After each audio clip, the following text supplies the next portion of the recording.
আসসালামু আলাইকুম। আমি এস এম ফরহাদ হোসাইন, ঢাকা বিশ্ববিদ্যালয়ের কবি জসিমউদ্দিন হলের 2016-17 সেশন ফার্সি ভাষা ও সাহিত্য বিভাগের একজন শিক্ষার্থী। তো আজকে এই ভিডিওটা করার একটা উদ্দেশ্য বা কয়েকটা উদ্দেশ্য, সেটা হচ্ছে বেশ কিছু গণমাধ্যম এবং ব্যক্তিগতভাবে অনেকে আমাকে ফোন এবং বিভিন্ন ফেসবুকে মেনশন দিচ্ছেন যে ছাত্র শিবিরের এস এম ফরহাদ এবং আমার সংশ্লিষ্টতা এবং আমরা এক ব্যক্তি কিনা এটা জানার জন্য। ব্যাপারটা নিয়ে সম্প্রতি হচ্ছে কিছু মিসকনসেপশন সৃষ্টি হয়েছে সামাজিক যোগাযোগ মাধ্যম সহ মূলধারার কিছু গণমাধ্যমেও। তো ব্যাপারটা আমি বোধ করি যে আমার কিছু ব্যাপারটা ক্লিয়ার করা উচিত, তো সেক্ষেত্রে ভিডিওটা করা। তো যদিও আমি 2024 সালের 22শে সেপ্টেম্বরের ব্যাপারে আমার ফেসবুক পোস্টে আমি ব্যাপারটা কনফিউশনটা ক্লিয়ার করি, তো তারপরেও ব্যাপারটা যেহেতু এমনটা হচ্ছে, তো ভিডিওটা করছি।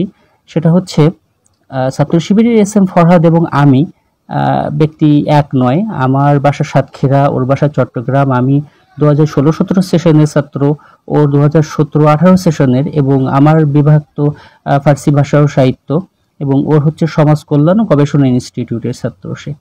তো ও আমার জুনিয়র এবং হলের।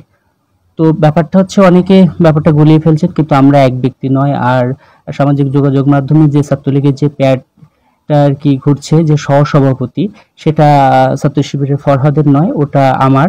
এবং অনেকেই জানতে চেয়েছেন যে আমার ছাত্রলীগ সংশ্লিষ্টতা এবং 2024-এর যে গণ অভ্যুত্থানের আমার ব্যাপারটা আপনারা জানতে চেয়েছেন। সেটা হচ্ছে আমি 2024-এর যে জুলাই মাসে যে আমাদের গণ অভ্যুত্থান হয়েছে, সেখানে 2024-এর যে 14ই জুলাই, সেখানে আমরা ছাত্রলীগের যারা ছিলাম প্যারে, তারপরেও আমরা বিদ্রোহী হয়ে এবং একযোগে পদত্যাগ করে 14 তারিখ আমরা হচ্ছে আন্দোলন করি। সেখানে আমরা তুমি কে আমি কে রাজাকার রাজাকার বলে ক্যাম্পাস প্রদক্ষিণ করি, এবং রাজু ভাস্কর্য আমাদের এটার তীব্র নিন্দা ও প্রতিবাদ জানাই তৎকালীন প্রধানমন্ত্রীকে। তো আমি ওই দিন রাতে রাত 3টার সময় আর কি হলে ফিরি। পরবর্তীতে তো আপনারা জানেনই যে 14, 15, 16, 17 ক্যাম্পাসে কি অবস্থা সৃষ্টি হয়েছিল ছাত্রলীগ এবং বহিরাগত সন্ত্রাসীদের দ্বারা। তো 17 তারিখের পর ঢাকার বিভিন্ন জায়গায় থেকে আমি আন্দোলনে অংশগ্রহণ করি। তো ব্যাপারটা হচ্ছে ছাত্রলীগের সাথে সংশ্লিষ্টতা বা ছাত্রলীগের সহসভাপতির যে ব্যাপারটা, সেটা হচ্ছে আমার সঙ্গে, কিন্তু এস এম ফরহাদের সঙ্গে নয়। সেটা আগেই বলেছি।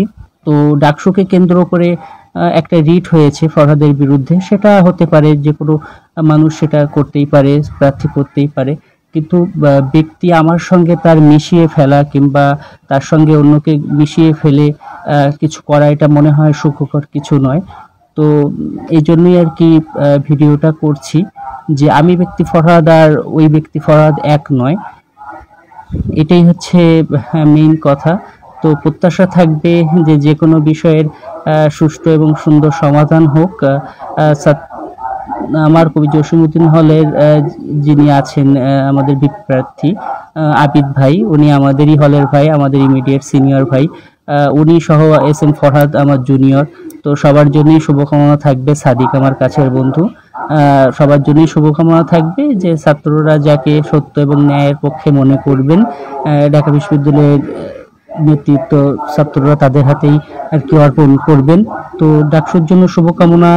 আর এই সব বিষয়গুলোকে কেন্দ্র করে ডাকসুকে যে বন্ধ করার যে একটা ব্যাপার, অপচেষ্টা আমরা দেখতে পাচ্ছি।